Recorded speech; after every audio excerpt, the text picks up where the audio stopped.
Halo semuanya, mari bersama-sama kita menyimak seputar tentang kontrasepsi implan. Oke, yang pertama kita akan memahami dulu apa yang dimaksud dengan kontrasepsi implan. Jadi, implan merupakan alat kontrasepsi berbentuk kapsul tipis dengan jumlah 6 atau 2 batang, berukuran 8 cm, bersifat fleksibel, berisi levonorgestrel atau LNG yang disisipkan di bawah kulit lengan atas wanita. Selanjutnya, kita akan mengetahui beberapa jenis-jenis implan. Yang pertama ada jenis Norplan.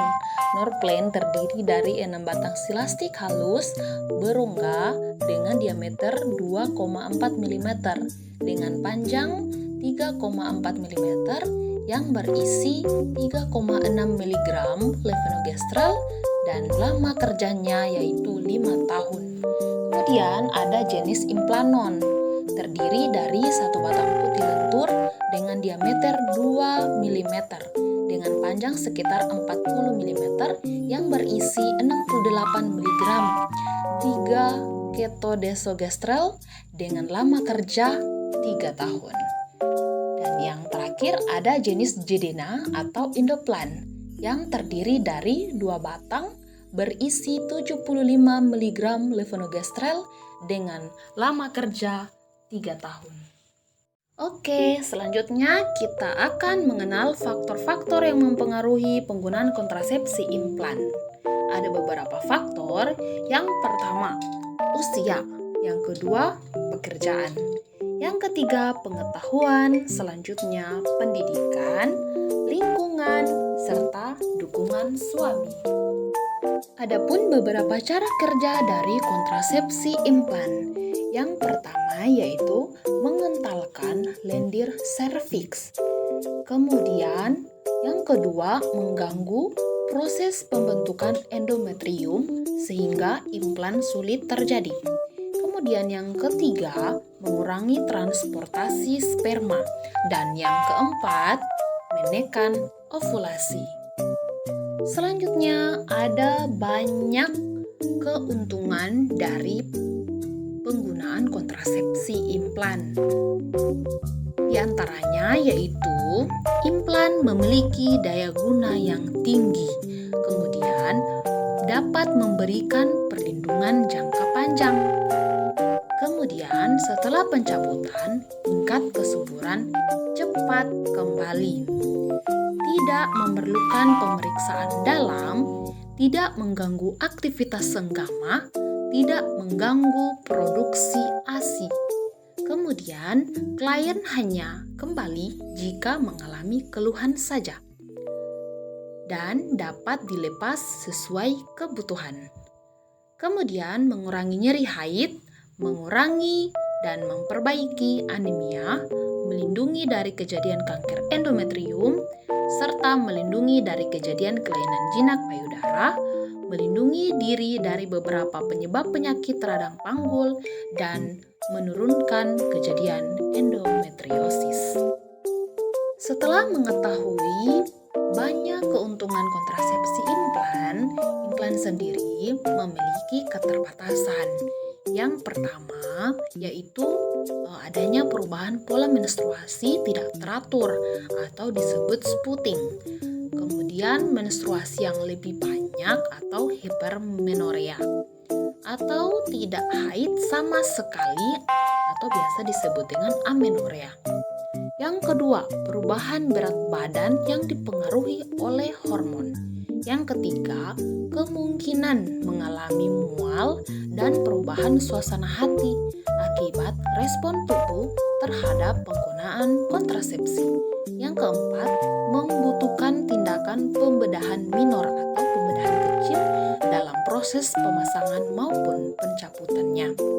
Yang kelima, dalam penggunaannya tidak dapat dihentikan sesuka hati karena prosedurnya harus dilakukan oleh tenaga kesehatan yang ahli. Dan yang terakhir, efektivitasnya bisa menurun jika digunakan bersamaan dengan obat-obatan untuk epilepsi atau tuberkulosis Hal ini karena hormon progesteron tidak mempengaruhi kerja obat, penghilang rasa nyeri, atau analgesi. Selanjutnya, kita akan mengenal beberapa efek samping implan yang biasanya sering terjadi pada pengguna implan. Efek samping dari pemakaian kontrasepsi implan diantaranya yaitu ketidaknormalan siklus menstruasi, timbulnya jerawat, dan perubahan berat badan. Oke, selanjutnya kita akan mengenal beberapa prosedur pemasangan dan pencabutan implan. Yang pertama, harus dilakukan oleh tenaga kesehatan yang sudah mendapatkan pelatihan khusus. Kemudian yang kedua, proses pemasangan membutuhkan waktu 5-10 menit. Karenanya itu, ibu akan dibius lokal sebelum prosedur berupa kapsul atau diberikan suntikan. Yang ketiga, pemasangan dilakukan di bagian bawah kulit. Dan yang keempat, perban dapat dilepas setelah 5 hari. Dan jika luka di lengan masih ada, terjadi kemerahan dan keluar cairan kuning, maka harus dilakukan pemeriksaan lanjutan. Adapun indikasi dari penggunaan implan atau orang-orang yang bisa menggunakan implan, yaitu wanita yang belum pernah melahirkan dan wanita yang sudah pernah melahirkan atau sudah memiliki beberapa anak.